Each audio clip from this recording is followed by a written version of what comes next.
जानबूझ करके कि क्या माहौल बिगाड़ा गया। टीम इंडिया की जीत के बाद जिस तरीके से वहां पर बवाल हुआ, उस पर सवाल भी खड़े हो जाते हैं। सवाल ये खड़े होते हैं कि भारत की जीत से आखिरकार दिक्कत किसे है? क्या भारत जीतेगा तो बवाल किया जाएगा? और सवाल ये भी खड़ा होता है कि देश में माहौल बिगाड़ने की साजिश क्यों की गई? और साथ ही भारत की जीत से कट्टरपंथी इतने परेशान क्यों हो जाते हैं कि बात बात पर पत्थर निकाल करके बैठ जाते हैं?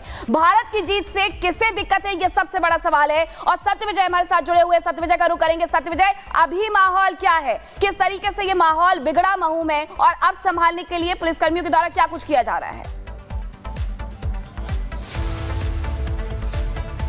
जी बिल्कुल, देखिए टीम इंडिया की जीत के बाद इंदौर के महू में जिस तरह से तनाव हुआ, उसके बाद फिलहाल स्थिति, लॉ एंड ऑर्डर की स्थिति जो है वो कंट्रोल में है। पुलिस फोर्स देखिए यहाँ पर तैनात है, चप्पे चप्पे पर पुलिस के जवान, खासकर वो 4 इलाके जहाँ पर की पथराव हुआ है वहां पर पुलिस की तैनाती है, पेट्रोलिंग की जा रही है। लेकिन किस तरह से पत्थरबाजों ने इस पत्ती बाजार चौराहे पर हिंसा की, उसके आप सबूत देखिए। इस गाड़ी को देखिए किस तरह से चकनाचूर कर दिया, और गाड़ी के अंदर हम आपको पत्थरों के सबूत भी दिखाएंगे।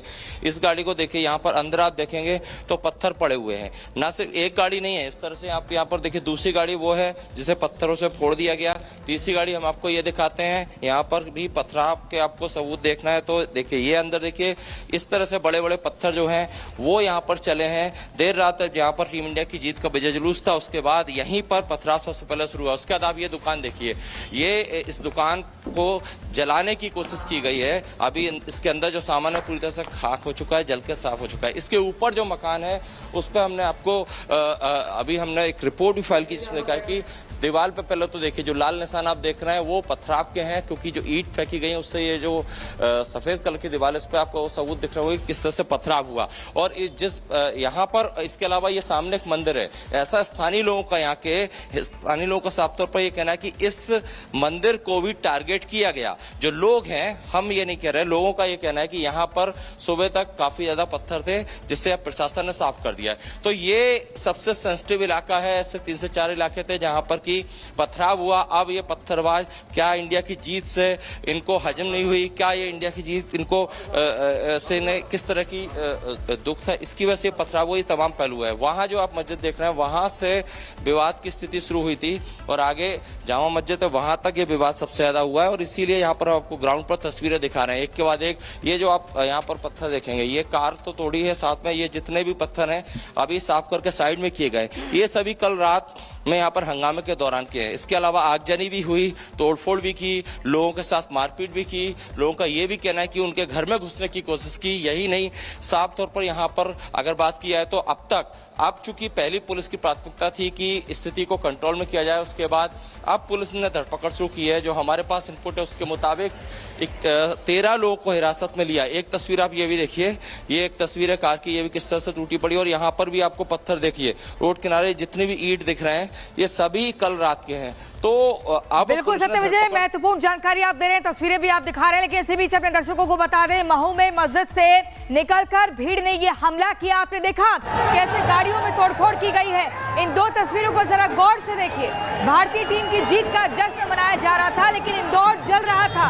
ये दंगाई कहां से आए? भीड़ ने हमला किया, पत्थर कहां से आए? आखिर क्यों इतनी नफरत है? और इन दंगाइयों का चुन चुन कर हिसाब किया जाएगा, इनको ढूंढा जा रहा है। इंदौर के दंगाई नहीं बचेंगे क्या? ये बड़ा सवाल है, और बचने भी नहीं चाहिए, क्योंकि यहाँ पर किसी का गुनाह नहीं था। यहाँ पर जीत का जश्न मनाया जा रहा था। वो कब भारतीय टीम ने जीता था जिसका इंतजार सालों साल से चल रहा था। ऐसे में भारतवासियों को फख्र होना चाहिए, लेकिन इंदौर में कुछ ऐसे नफरती गैंग थे, कुछ ऐसे दंगाई थे जिन्होंने माहौल खराब करने का प्रयास किया, उपद्रव मचाया, जमकर पत्थर बरसाए, गाड़ियों में आगजनी की गई और कैसे आपने देखा तोड़फोड़ मचाई गई। यहाँ पर घरों से लाठियां लेकर आ गए हैं, डरा रहे हैं। भीड़ ने इस कदर हमला किया कि मानो न जाने क्या यहाँ पर ऐसा क्या गुनाह बाकी लोगों ने कर दिया हो। यहाँ जमकर खुशी मनाई जा रही थी, आपस में एक दूसरे से गले मिले जा रहे थे। तिरंगा, ये देखिए तिरंगा फहराया जा रहा था। भारत की जीत का सवाल था, भारत को लेकर जश्न मन रहा था, लेकिन एक नफरती गैंग ऐसा था, एक टोली ऐसी थी जिसने कोई कसर नहीं छोड़ी। पहले हिंदू था, पहले हिंदू धर्म में था, इसके बाद मैं ईसाई चला गया था। इसके बाद मेरा मन फिर बदल गया कि मैं ईसाई में ये रहना, हम भगवान का मंदिर बना देते। और अब बात होगी राजस्थान के बांसवाड़ा की। ऐसी खबर सामने आई है वहां से जिसने सभी को हैरान कर दिया है। दरअसल बांसवाड़ा में एक चर्च में कुछ लोगों ने भगवा रंग कर दिया और तो और चर्च में लगी सभी तरह की तस्वीरें भी हटा दी गई। वहां हिंदू देवी देवताओं की अब तस्वीरें लगा दी गई हैं। पूछताछ की गई तो पता चला कि चर्च के पादरी ने ही खुद सब कुछ ये अपनी मर्जी से किया है और वो अकेले नहीं थे जिन्होंने ऐसा किया है, बल्कि उनके साथ करने वाले ईसाई धर्म को मानने वाले तमाम लोग शामिल थे जो अब हिंदू धर्म को अपना रहे हैं।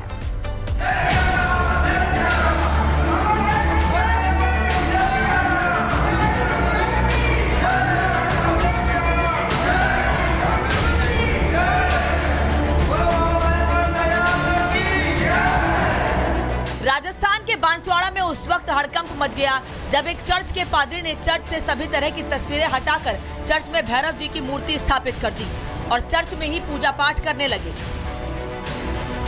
जानकारी जुटाई गई तो पता चला कि चर्च में जो कल तक पादरी थे वो अब हिंदू बन गए हैं और इसीलिए उन्होंने ईसाई धर्म छोड़ा तो चर्च को भी मंदिर में बदल डाला। चर्च की दीवारों को उन्होंने भगवा कर दिया और फिर वहाँ जय श्री राम भी लिखा और तो और चर्च में भगवा झंडा तक लहरा दिया। चर्च के पादरी रहे गौतम ने बताया कि वो पहले हिंदू ही थे, लेकिन पैसों के लालच में आकर उन्होंने ईसाई धर्म अपना लिया था और अब वो फिर हिंदू धर्म में घर वापसी करके बेहद खुश हैं। मैं पहले हिंदू धर्म में था, पहले हिंदू था, फिर इसके बाद में मैंने ईसाई में मैं चला गया था।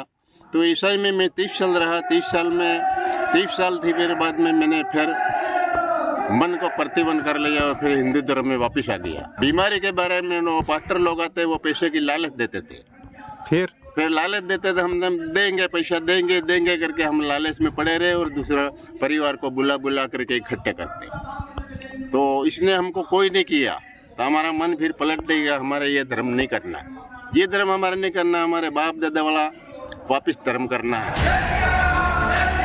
सिर्फ गौतम गरासिया ने ही घर वापसी नहीं की। उनके कहने पर जितने लोगों ने हिंदू धर्म को छोड़कर ईसाई धर्म अपनाया था, उन सभी 40 से 45 परिवारों के करीब 100 लोगों ने फिर हिंदू धर्म अपना लिया। इस मौके पर भव्य कार्यक्रम हुआ, भैरव जी की प्राण प्रतिष्ठा हुई तो आसपास के लोगों को भी बुलाया गया, जिसमें हिंदू संगठनों के लोग भी शामिल हुए। हिंदू धर्म में घर वापसी करके ईसाई से हिंदू बने लोग बेहद खुश हैं, लेकिन चर्च के पादरी रहे गौतम ने जब से ईसाई धर्म छोड़कर हिंदू धर्म अपनाया है, उन्हें धमकी दी जा रही है। गौतम का आरोप है कि जिनके कहने पर उन्होंने ईसाई धर्म अपनाया था, वो लोग उन्हें फोन करके धमका रहे हैं, लेकिन गौतम कहते हैं कि वो किसी से डरेंगे नहीं और ज्यादा दबंगाई करेंगे तो उनके खिलाफ पुलिस में शिकायत देंगे। Bureau report, Republic Bharat.